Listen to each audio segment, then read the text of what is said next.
Hello, welcome back to another FPL video. I hope everybody is well. The fixtures are coming thick and fast and we're in that festive period where there's just so much football and I absolutely love it. We're currently in the middle of game week 13, already looking ahead to game week 14, and today we're going to be looking at captaincy options that are 100% guaranteed to get you returns at the weekend, no questions asked. If they don't, feel free to flame it in the comments down below. If you're new around here, please don't forget to hit that subscribe button. Really trying to push for that 200 mark. Hit the like button if you do like the video, and without further ado, let's get straight into this one. So the first captaincy option we're looking at here is Bruno Fernandes, and I mean there really isn't too much to say other than he is the best captaincy option probably for this weekend. He's going to be the most popular, I know that for sure. I am filming this just before the Sheffield game, so you never know, if something does crop up then he may not be a viable pick, but he should play for the majority of the Sheffield United game and the majority of this game. Leeds are a side that love to leak goals this season.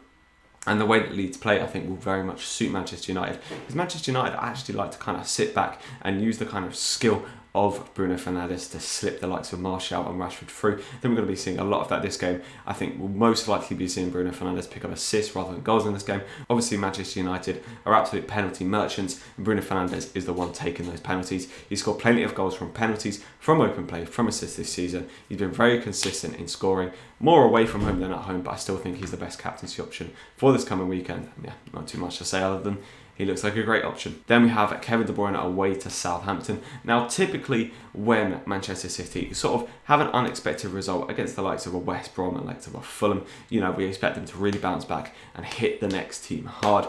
I mean, we could potentially see that with Manchester City versus Southampton. I have to pay some respect to Southampton. They have been playing very, very well this season. However, the way that Southampton play could really fit into the style that Manchester City like to play against.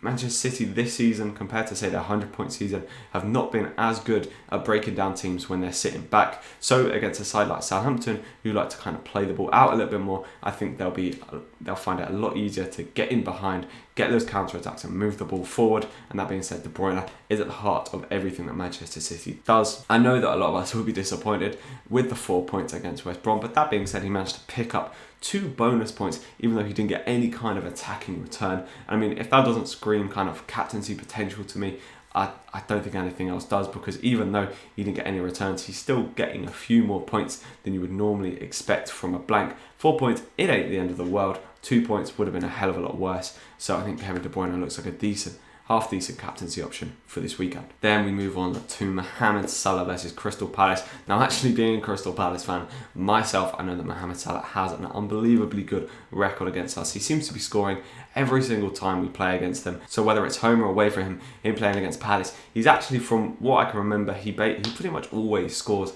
every time that this fixture is at Selhurst Park. So I think he looks like a very good option for this weekend. I'd potentially go for sort of Bruno Fernandes, then Salah, then Kevin De Bruyne if I was going to order it. And also Mohamed Salah in every single game. He just looks like he can do something. He's on unbelievably good form at the minute, on penalties obviously. So if you don't have the likes of Bruno Fernandes, I think Mohamed Salah looks like a very, very good captaincy option. Then the next 2 picks that I'm going to be picking are a little bit more differential, but kind of calculated differential. Those players that definitely could bring in big hauls, but are not the kind of sort of safe picks that we're used to picking. And the first one of those is Jack Grealish versus West Brom. Now, I know a lot of people will be saying that Sam Allardyce is just coming to West Brom, so they're going to be a lot more defensively sound. However, as I just mentioned, being a Palace supporter myself, when Allardyce came in, it did take him a good month or so to kind of get that defensive solidarity, because like a lot of the defensive frailties need to be taken out of that West Brom side. So I still think Aston Villa are going to go to West Brom